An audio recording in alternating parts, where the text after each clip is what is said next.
Welcome back. We're here at day 15, Introduction to Agile and Hybrid Project Environments. Adaptability is key, navigating modern project landscapes. And so I want to say congratulations. You've probably done your second mock exam on day 13 and then finished your weekend recap on day 4. So congratulations. Hopefully you guys did well. Hopefully you take back or you've taken some understanding into what it took. Hopefully you learned something on that mock exam and was beneficial in your journey. But we're going to move forward into day 15 as we get into the agile methodologies. One, this is going to start a new week focused on agile and not it's going to be a little bit different from the predictive methods that we've went over. So I want you guys to pay clear attention because this is a totally different side of the project management space. So I just gave you the quote of the day, which adaptability is key, and that's going to be the mantra for this week and what we go through throughout each day. So objectives for day 15. Understand the principles and values of Agile as outlined in the Agile Manifesto. Learn how Agile differs from traditional or predictive project management approaches. Explore the hybrid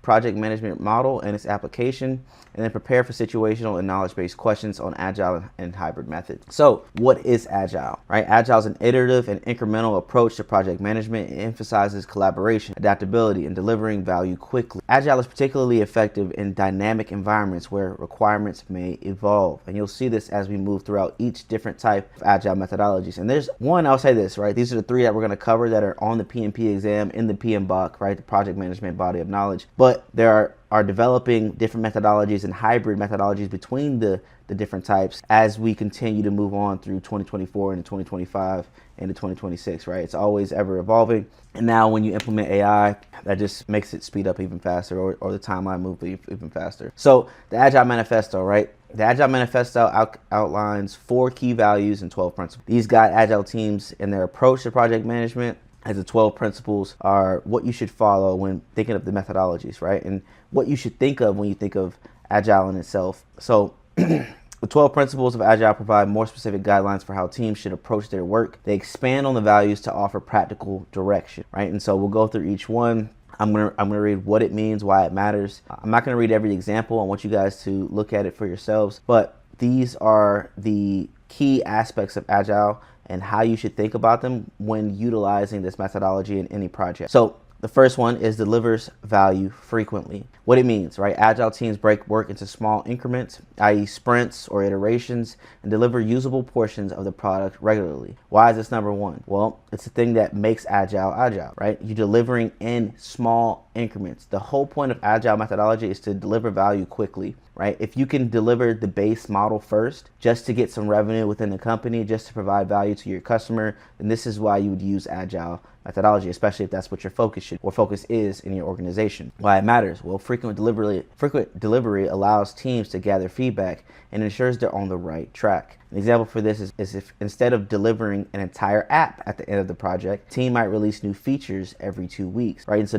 you'll see this in every app that you use, right? You'll see frequent updates, right? And these updates are bug fixes, new features, right? Things that they wanted to implement, but they wanted to deliver value first so that they have the revenue, proof of concept, right, to move forward and deliver additional features. And this is where you'll come in with the minimal viable product, or the MVP, and we'll talk about that more as we move on throughout each day. 2, the second principle that you'll see is welcoming changing requirements. What it means? Well, Agile teams embrace change, even late in the project, because it helps deliver a product that better meets the customer's needs. Why it matters? Customers often refine their needs as they see the product evolve. Agile teams are flexible enough to adapt. You can think of your favorite social media app, right? And I'm not going to use the example that's on here, but you can think of your favorite social media app and how they evolved each app from what Instagram was the first time that it came out, so to now it has stories, right? Stories like you see off Snapchat, or stories like you see on Facebook, right? These are things that they implemented later on, features that they implemented later on that they didn't know were requirements in the beginning, but as stakeholders, customers started to speak about some of the things that they liked about other apps and wish they could see on Instagram or see on whatever app you're using, right? They started to implement them and started to create those features, right? And so these requirements change throughout the lifetime of the project itself. 3, collaborate closely with customers and stakeholders. What it means is Agile encourages regular collaboration with customers to ensure the project stays aligned with their vision. Why it matters, right? So continuous feedback reduces the risk of delivering something the customer doesn't even want, right? And so this is why they have these focus groups, or apps will have these focus groups where they'll go and let customers or potential customers test features to determine whether or not it's valuable, whether or not they want to see this change to this app, right? They want to see this feature added to this app, right? That's why they have beta testing. That's what beta testing is there for. The fourth principle that you want to look at is reflect and improve regularly. And so agile teams conduct regular retrospectives to assess what's working and what isn't, and they make adjustments to improve. So they'll add a feature based off of probably off the focus group and determining that it would be a benefit to add it to this product. And then after a time of using the product or adding it to the feature, and they see, they go back and they look at and reevaluate whether or not the feature is still being used, whether or not it's still beneficial, right? And so continually improving is part of the agile methodology, is part of its core principle. 5, build projects around motivated individuals. So build projects around motivated individuals. It means that agile values empower team members and has been giving them the resources support they need to succeed. It matters because motivated individuals are more productive and innovative, right? When you give somebody a little bit more autonomy over a project, specifically one that they care about and they're interested in, they're more likely to do well with it or give their best efforts with it, and that will probably reveal a better product than would have been if you gave it to somebody who didn't care about it, who wasn't motivated. 6, use face-to-face communication, right? What it means is agile encourages direct communication as it's the most effective way to convey information. Why it matters? Well, miscommunication is less likely when people discuss things directly. When you're actually having these conversations in these rooms, instead of talking on, remotely or through email, right? It's a little bit easier to ensure that you guys are on the same page. And so use the face-to-face communication when you're working in agile, because you'll be able to talk about things and understand each other in ways that you wouldn't be able to if you just sent an email. 7, working through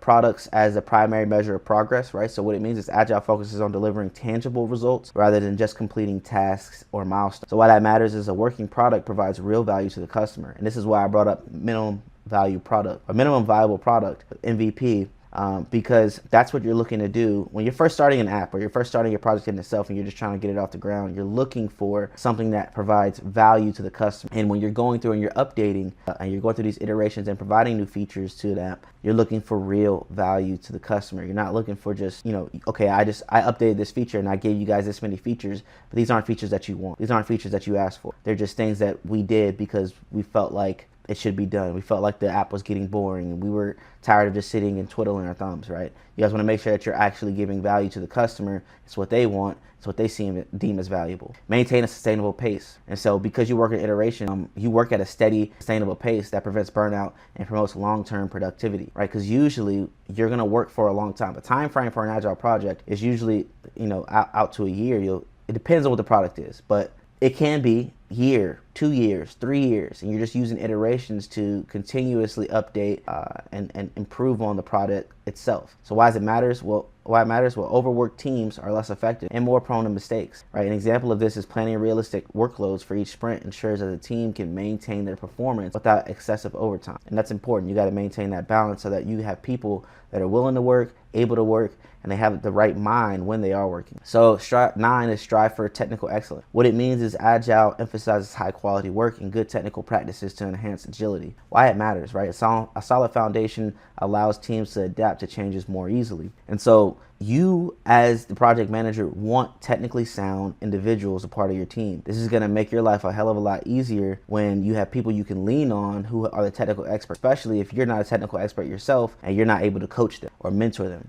right? You're going to have to probably, if you are stuck with people who are a little bit less experienced, you're going to have to go out and get some training, stuff like that, in order to improve on them, right? Go out and get some training, bring somebody in that's an expert, train them, or go out and get certain certifications that will essentially help them learn the skills that they need to learn, as well as you, because you need to understand what they're doing. But strive to have somebody or people within your project team that are technically sound within whatever industry that you're working on the project through, or whatever technical expertise that you need regarding the project, you need to have somebody around that's technically sound, whether it's the individuals on your team or an expert on standby. 10, focus on simplicity. What it means is that agile teams aim to maximize the amount of work not done by focusing on what's essential, right? And so let me read that one more time just for some clarity. Agile teams aim to maximize the amount of work not done by focusing on what's essential, right? You want to focus on the things that provide value. Focus on the simplest things that you can provide to the customer that will give the most value. Why it matters? Well, simplifying the processes and deliverables reduces waste and improves efficiency. 11, encouraging self-organizing teams.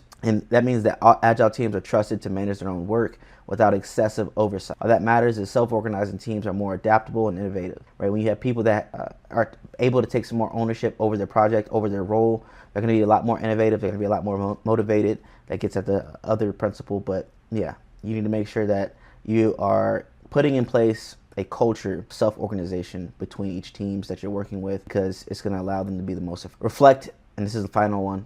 Reflect on and adjust. Let me read that one more time. 12, reflect on and adjust processes regularly. And what that means is agile teams constantly evaluate their workflows, seek to improve them. Why that matters is regular adjustments help teams stay efficient and effective. So if your workflow isn't working for you guys, if you guys are behind pace of what you thought you would be, there are things that you need to adjust in order for you to get back on pace, for you to get back to becoming a more efficient and effective as a project team, right? And so as a project manager, it's your job to ensure that you are tracking that one, but also there to make adjustments. So let's get into the key agile frameworks. So first we have Scrum. I'm not gonna get into the roles, key events, and retros like deliverables and stuff like that. I just want to read them out to you because we have a day dedicated to each one.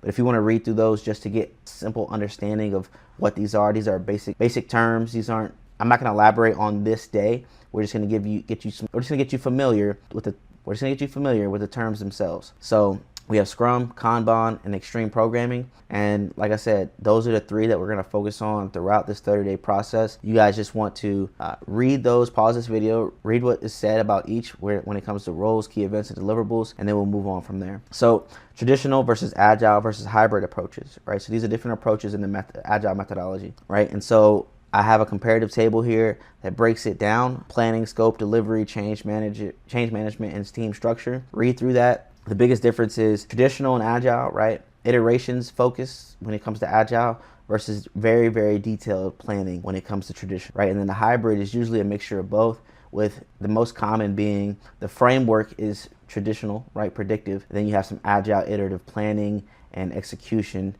within it. So what is a hybrid model, right? A hybrid approach combines agile and predictive methodologies to balance adaptability and predictive. For example, you might use predictive methods for procurement planning while employing agile sprints for product development. Key roles in agile, right? So you'll see product owner, scrum master, right? Development team, right? Product owner is somebody who represents stakeholders and defines the product backlog. We'll learn what that is in the next chapter. 2, Scrum Master facilitates the team, removes obstacles, and ensures adherence to agile practices. You'll learn what that is in the next chapter. And then 3, Development Team, right? Cross-functional team members who deliver increments of value, and that's your team, right? Those are the people that are actually doing the work. Tools and techniques in agile that are used: user stories, right? This is where you define the requirements from the user's perspective. Basically, these are tasks that you want to complete, and then you would usually use this for something like programming, because it helps you ensure what the outcome it needs to be, not necessarily what the process needs. So not how to get there, but what you're trying to strive. And then burn down charts, where you visualize the remaining work, and retrospectives, where you reflect on the sprints to identify areas for improvement. So challenges that you'll see in agile and hybrid approaches is that the stakeholder resistance to change, right? You have a lot of people that have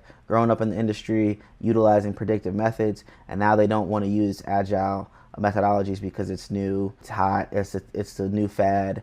But it's also something that works and proven value within this day and age, right? The predictive method is outdated when it comes to programming, and it comes to apps, and it comes to websites and those types of things, right? We're getting into the digital age, and now we have to adjust. And so agile fits that adjustment for project management. And then 2, difficulty in transitioning from predictive to agile, right? You gotta start small, right? With the hybrid approach to ease the transition. And these are a lot of the topics that you'll see in the project management professional certification, where they talk about how to transition an organization from predictive method to agile, right? And you're just gonna have to go through different questions and practice those in order to see what the right answer looks like, what the PMI mindset is on that. PMBOK has some information on this. It's not a lot, but make sure that you link in there. Just control F it, right? Transitioning from predictive to agile, and you'll be able to find some information on there. But essentially, it shows you the pathway to transition your organization from predictive to agile, and how you ease it into the mind of those old heads or old people who don't want to get with the times. Retrospective, I'm getting retrospective, my bad. 3, maintaining communication in distributed teams, right? So using a collaboration tool like Slack, Jira, or Trello will help mitigate this, but it's hard in today's day and age where you have people that are working remotely, that are working in different locations, and you don't get that face-to-face interaction every day. So you're gonna have to adjust with that using Agile, because a lot of times if you have the best programmer on your team, he's probably not in the state. You know what I'm saying? Like you're not gonna be able to get the best of the best always in the same room. And so you're gonna have to figure out how to communicate while being separate, right? And separate meaning separate locations. So now we're finally here at the practice scenarios. I want you guys to go through the scenarios: managing changing requirements and transitioning to hybrid. Go through the scenarios like we said before. It's the same thing. Read through the question. You guys know how to do it. Read through the question. Think about how you would solve this problem, and then look at the answer insight in order to gain how the PMI mindset would want you to solve the problem. It's just a guideline. There's no right answer, but it helps you think about the PMI mindset and how Project Management Institute and the PMBOK, Project Management Body of Knowledge, wants you to. And that's going to help you with the tests, because once you get that mindset, it's easy to answer some of these questions. And then, like I said, once you're finished with that, go into the practice questions for day 15. You're gonna have 10. If you want to see how I do them, go ahead and go to the playlist, look at day 15 practice questions. I want you to do them first on your own, right? First, and then come and look at the videos and see how I would break them down. As we break them down, you'll hopefully gain a better understanding of how to, one, eliminate questions or answers that just don't fit the question itself, right? They're easy answers for you to cross off the list, but also how to narrow down between the better answer and the correct. Does that make sense? Let me say that one more time. Go do your practice questions, right? What I want you to do is go through, do every practice question. You have 10 questions to do. And if you want to gain some better understanding on how to break them down, how to erase answer choices that just don't make sense immediately, and then also narrow down between the correct answer and the better answer, right? There are usually multiple correct answers. And so there's a good answer and there's a great answer. So how to narrow down between those two. So with that, we're going to hit the end of day reflection. Agile and hybrid methodologies offer flexibility and responsiveness, which are essential in dynamic project environment. Reflect on how you can apply these approaches to your own projects. Which Agile principles resonate most with you? And how can the hybrid model help balance adaptability with structure? Tomorrow, we'll dive deeper into Scrum framework and its practical application. If you still want to study, which you should, go through and do the processing map game, as well as the flashcards. The QR codes are down below, as always. And if you haven't already, hit like and subscribe and that notification bell, and I'll see you tomorrow. Peace.